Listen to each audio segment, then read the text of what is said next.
हम यह बात प्रतिज्ञा पूर्वक कह रहे हैं, कथा सुने और जीवन में परिवर्तन न हो यह संभव नहीं है, यह हम शपथ पूर्वक कह रहे हैं।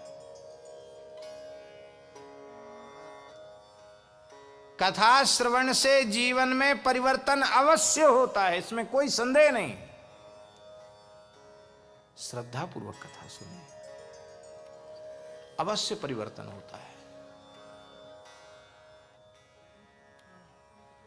कितना प्रभाव पड़ता है कथा श्रवण का, हम कह नहीं सकते।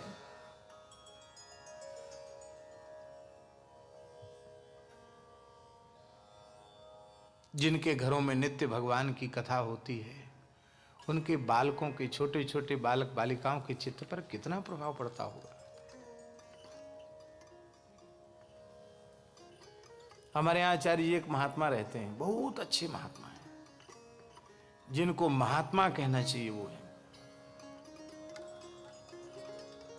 अब हमें बड़ा भय और संकोच भी रहता महात्माओं का स्पष्ट नाम लेने से, लेकिन क्या करें, कहे बिना रह नहीं जाता। एक महात्मा का हमने नाम ले दिया, वृंदावन के बहुत अच्छे संत हैं, तो एक एकांत कक्ष में आकर बहुत फूट फूट कर रोने लगे। हमने कही क्या बात हुई महाराज?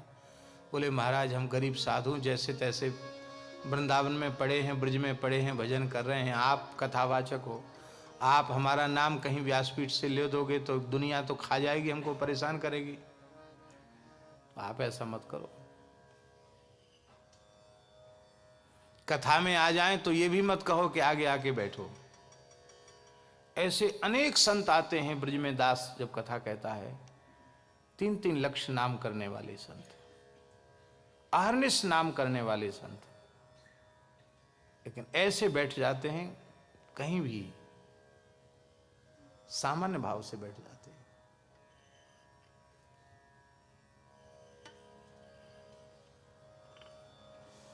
बहुत अच्छे संत हैं, उन संत की बात बता रहे हैं हम आपको।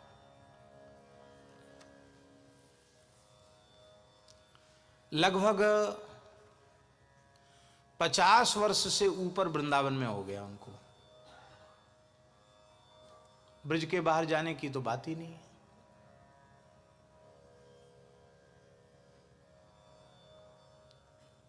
रात्रि को लगभग 10:30 से 11 के बीच में विश्राम में जाना और 1:30 बजे रात को स्नान करके भजन में बैठ जाना।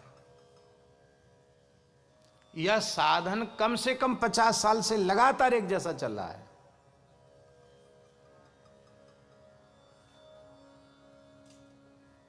क्या आस्वाद व्रत होता है।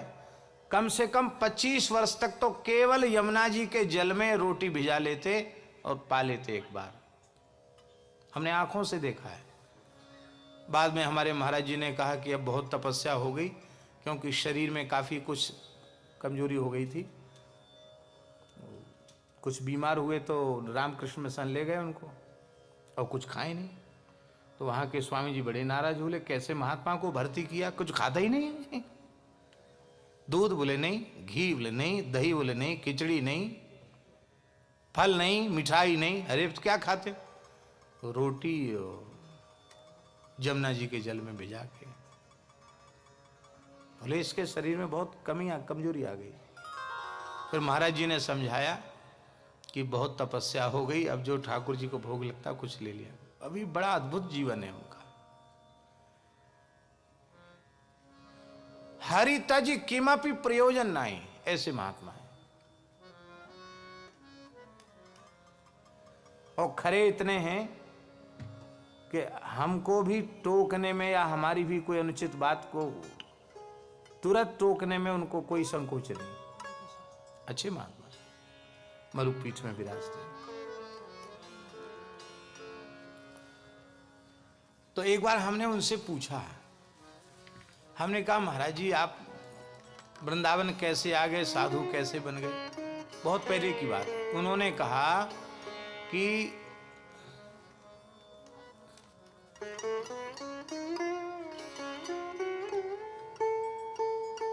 गरीब परिवार में जन्म हुआ था और थोड़ा बहुत कुछ पढ़ते थे, शायद मिडिल पास होंगे या 7-8 पढ़े होंगे, और किसी के साथ कलकत्ता आ गए। बचपन में बच्चे ही थे। और कहते वहां जो कुछ उधर यूपी बिहार के बस्ती के लोग थे, उन्होंने एक पंडित जी बुलाए, बिहार से, मिथिला से। बहुत अच्छे ब्राह्मण देवता थे, बड़े भक्त थे, वैष्णव थे। मिथिला से थोड़ा दूसरा भाव भी आ जाता है खान पान वाला, वैसे नहीं थे, जल तोरई खाने वाले नहीं थे, वो बिल्कुल वैष्णव थे, शुद्ध वैष्णव थे वो। तो एक समय वो पाठ करते थे और एक समय कथा करते थे। पुरानी पद्धति यही थी, एक समय पारायण करते थे, एक समय कथा करते थे। वैसे गरीब लोग मिलकर के उन्होंने एक कथा कराई है, ये कलकत्ता की, तो बचपन था। तो कहते कि उस कथा में हम तो बालक ही थे, हमने ध्रुव चरित्र सुना, और ध्रुव चरित्र सुनते ही धुन चढ़ गई कि अब हमें केवल भगवत प्राप्ति करनी, हमको कुछ नहीं करना। और कहते उस कथा को भी पूरा नहीं सुना, ध्रुव चरित्र सुन के ही भाग गए, लौट के घर तो गए ही नहीं। फिर विचरने लगे, विचरते विचरते विचरते,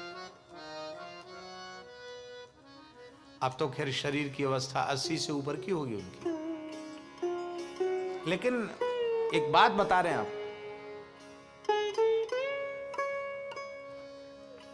कथा का कितना प्रभाव होता है,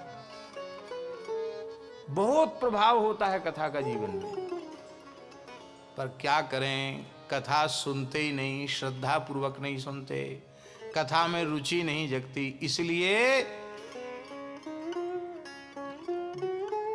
हम लाभ से वंचित हो जाते हैं।